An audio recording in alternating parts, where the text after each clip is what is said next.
रक्षाबंधन पर बहन को घर से बेइज्जत करके निकाला भाई। लेकिन कुछ देर बाद जो हुआ उसे सबके होश उड़ गए। जिस बहन ने भाई की कलाई पर राखी बांधने के लिए सालों तक इंतजार किया था, आज उसी बहन को भाई ने सबके सामने घर से निकाल दिया। दोस्तों, रक्षाबंधन का दिन था। पूरे शहर में मिठाइयों की खुशबू थी, बाजार रंग बिरंगी राखियों से सजे थे और हर घर में बहनों के आने की तैयारी चल रही थी।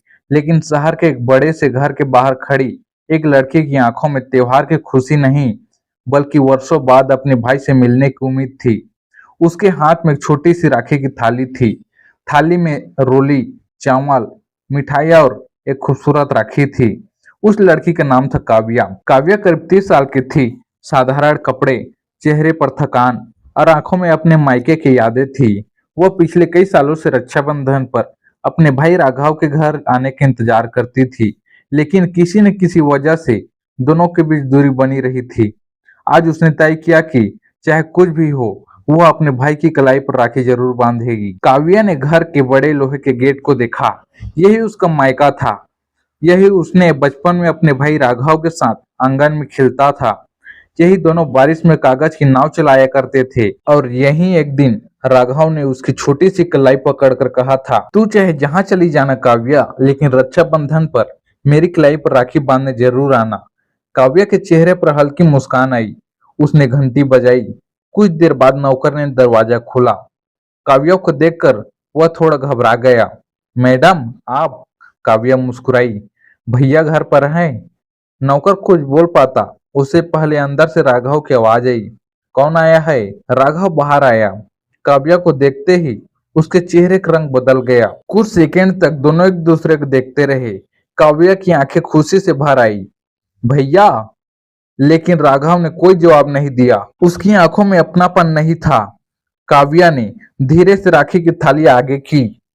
रक्षाबंधन की हार्दिक शुभकामनाएं भैया। इतने साल बाद आज मैं खुद आपके पास राखी बांधने आई हूँ। राघव ने थाली की तरफ देखा, फिर काव्या की तरफ, और अचानक उसका चेहरा गुस्से से लाल हो गया। तुम यहाँ क्यों आई हो? काव्या के चेहरे पर मुस्कान गायब हो गई। भैया, मैं आपकी बहन हूँ, आज राखी है। राघव जोर से हंसा। बहन? उसकी आवाज इतनी तेज थी कि घर के अंदर बैठे सभी लोग बाहर आ गए। काव्या ने हैरानी से अपने भाई को देखा। भैया, क्या हुआ? राघव चिल्लाया। इतने साल तक तुम्हें इस घर की याद नहीं आई और आज अचानक बहन बनकर चली आई? लेकिन भैया, बस। राघव ने सबके सामने उसकी बात काट दी। जिस दिन पापा के जाने के बाद इस घर को संभालने की जरूरत थी, उस दिन तुम कहाँ थी? और आज जब सब कुछ ठीक है, पैसा है, इज्जत है, बड़ा घर है, तब तुम्हें भाई याद आ गया? काव्या की आंखों में आंसू आ गए। भैया, आपने जो सुना है वह सच नहीं है। मुझे कोई सफाई नहीं चाहिए, राघव ने गुस्से में कहा। और सुनो, आज के बाद इस घर के दरवाजे पर मत आना। काव्या जैसे पत्थर की हो गई। उसने अपनी राखी की थाली को देखा, फिर भाई की कलाई को। उसने बहुत धीरे से कहा, भैया, सिर्फ 5 मिनट दीजिए। मैं कुछ समझाने नहीं आई, बस राखी बांधकर चली जाऊंगी। राघव ने हाथ से दरवाजे की तरफ इशारा किया। निकल जाओ यहाँ से। घर में खड़े सभी लोग चुप थे। किसी ने काव्या के पक्ष नहीं लिया। काव्य ने थाली नीचे रखी। उसने अपने आंसू पोंछे और बिना कुछ कहे दरवाजे से बाहर निकल गई। लेकिन जाते जाते उसने एक बार पीछे मुड़कर देखा। राघव वही खड़ा था। काव्य ने अपनी मुट्ठी में राखी कसकर पकड़ ली। उसने मन ही मन कहा, भैया, आज आपने मुझे घर से निकाल दिया, लेकिन सच एक दिन आपको खुद सामने आएगा। काव्य सड़क पर चलते हुए कुछ दूर गई, फिर एक सुनसान जगह पर बैठ गई। उसकी आंखों से आंसू रुकने का नाम ही नहीं ले रहे थे। उसने थाली खोली, राखी को हाथ में लिया और रोते हुए बोली, मैं तो बस अपना भाई वापस लेने आई थी। उधर घर के अंदर राघव गुस्से में बैठा था। उसकी पत्नी नेहा उसके पास आई और कहा, आपने उसे बहुत बुरा सुना दिया। राघव बोला, जो करना था कर दिया। वह यहाँ सिर्फ पापा की संपत्ति के लिए आती है। नेहा कुछ बोलने ही वाली थी कि तभी घर के पुराने नौकर हरिदास ने धीरे से कहा, साहब, अगर आप मेरी बात मानो तो आज आपने बहुत बड़ी गलती कर दी है। राघव ने उसे घूर कर देखा। तुम मुझे समझाओगे? हरिदास ने सिर झुका लिया। मैं बस इतना कह रहा हूँ कि बिटिया काव्य जैसी दिख रही थी वैसी बात नहीं है। राघव ने गुस्से में कहा, तुम्हें क्या पता? हरिदास कुछ बोल नहीं पाया।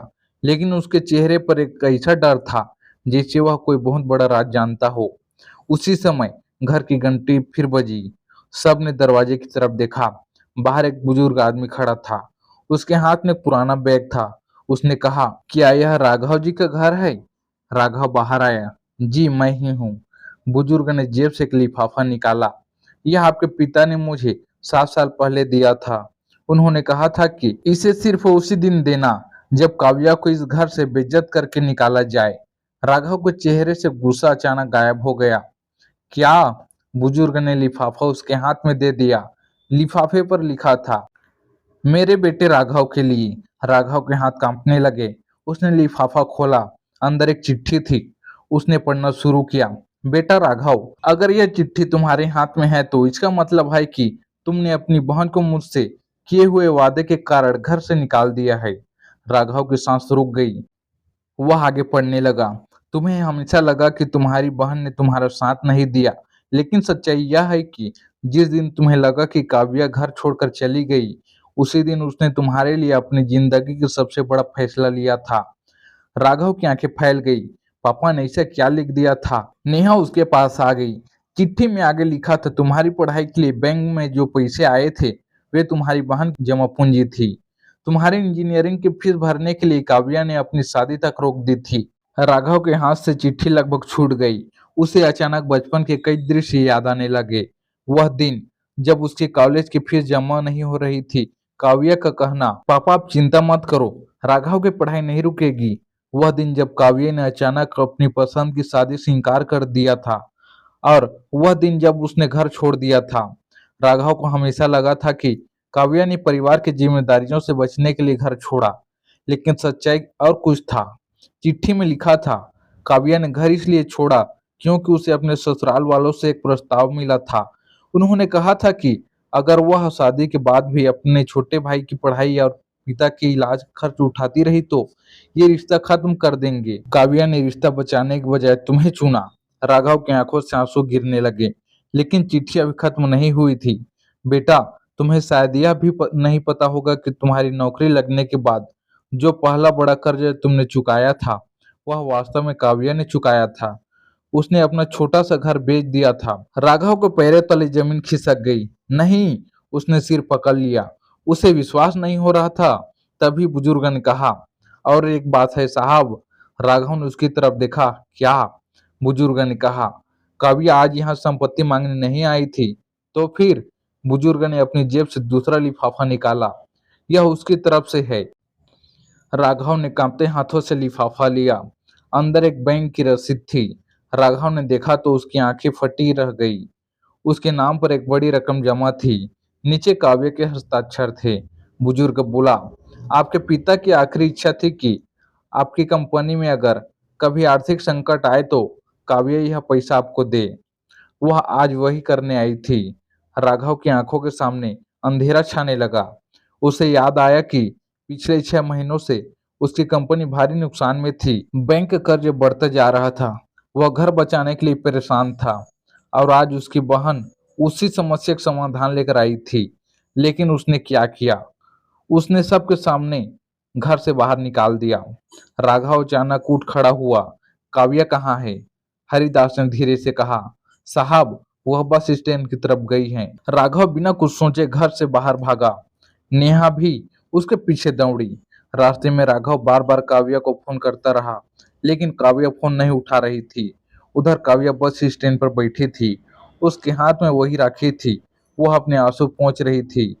तभी उसके फोन पर राघव की कई मिस कॉल दिखाई दी। उसने फोन उल्टा रख दिया। अब क्या फायदा भैया? कुछ ही देर बाद दूर से राघव दौड़ता हुआ आया। उसके कपड़े अस्त व्यस्त थे। चेहरा आंसुओं से भरा था। वह काव्या के सामने घुटने के बल बैठ गया। काव्या ने हैरानी से उसे देखा। भैया! राघव कुछ बोल नहीं पाया। उसने दोनों हाथ जोड़ दिए। मुझे माफ कर दे काव्या। काव्या की आंखों में आंसू आ गए। भैया उठिए। नहीं, राघव रोते हुए बोला। आज मुझे पता चला कि जिस बहन को मैं लालची समझता रहा, उसने मेरी जिंदगी बनाने के लिए अपनी जिंदगी दांव पर लगा दी थी। काव्या चुप रही। राघव ने कहा, तू आज भी मेरे लिए वही छोटी बहन है जो बचपन में मेरी पतंग टूटने पर खुद रोने लगती थी। काव्या की आंखों से आंसू गिरने लगे। राघव ने उसकी तरफ राखी बढ़ाई। यह राखी मुझे बांध दे। काव्य ने राखी ली, लेकिन उसका हाथ रुक गया। भैया, आपने तो कहा था कि आज के बाद इस घर में मत आना। राघव ने सिर झुका लिया। मैंने गुस्से में कहा था, लेकिन आज समझ आया कि घर दीवारों से नहीं, रिश्तों से बनता है। और मेरे घर की सबसे बड़ी दीवार आज तू ही है। काव्य हल्का सा मुस्कुराई। उसने आरव की कलाई पर राखी बांधी। राघव की आंखों से आंसू बहने लगे। उसने अपनी बहन को गले लगा लिया। कुछ पल तक दोनों भाई बहन बिना कुछ बोले रोते रहे। फिर काव्या ने कहा, भैया, मुझे आपकी संपत्ति नहीं चाहिए। राघव ने उसकी तरफ देखा। तो फिर यह पैसा? काव्या बोली, वह पैसा आपके लिए नहीं था, वह उस वादे के लिए था जो मैंने पापा से किया था। कौन सा वादा? कि चाहे हम कितने भी दूर हो जाएं, मैं अपने भाई को कभी अकेला नहीं छोड़ूंगी। राघव ने अपनी आंखें बंद कर ली। उसे अपने पिता की बात याद आई। राघव, जिंदगी में पैसा कमाना आसान है, लेकिन अपना इंसान खो देना बहुत महंगा पड़ता है। आज उसे उस बात का मतलब समझ आ गया था, लेकिन कहानी का सबसे बड़ा राज अभी भी बाकी था। राघव जब काव्या को वापस घर ले आया तो हरिदास ने उसे रोक कर कहा, साहब, एक बात और है जो आपको जाननी चाहिए। राघव ने पूछा, अब क्या? हरिदास ने अपनी पुरानी डायरी उसके हाथ में रख दी। यह आपके पिता की डायरी है। राघव ने डायरी खोली। एक पन्ने पर लिखा था, काव्या ने राघव के लिए जो किया उसका हिसाब कभी मत लगाना। अगर कभी दोनों भाई बहन में गलतफहमी हो जाए तो यह डायरी उसे सच याद दिला देना। राघव ने अगले पन्ने पलटे। वहां काव्या की तस्वीर लगी थी। नीचे लिखा था, मेरी बेटी ने मेरे बेटों को सिर्फ पढ़ाया नहीं, उसे खड़ा किया है। राघव की आंखों से आंसू निकल पड़े। उसने उसी समय अपनी पत्नी और घर के बाकी लोगों के सामने कहा, आज से इस घर में मेरी बहन के सम्मान से बड़ा कुछ नहीं है। नेहा आगे आई और काव्या के पैर छू लिए। दीदी, मुझे माफ कर दीजिए, मैंने भी आपको गलत समझा था। काव्या ने उसे गले लगा लिया। उस दिन रक्षाबंधन की शाम को पहली बार उस घर में सच में त्योहार जैसा माहौल था। आंगन में दीपक जल रहे थे, मिठाइयाँ बांटी जा रही थी और बीच में काव्या बैठी थी। राघव उसके सामने बैठा था। उसने अपनी बहन से कहा, आज से एक नियम है। काव्या मुस्कुराई, क्या? हर रक्षाबंधन पर तू राखी बांधने मेरे घर नहीं आएगी? काव्या ने हैरानी से देखा। तो राघव मुस्कुराया, मैं खुद तुझे लेने आऊंगा। काव्या की आंखें नम हो गई।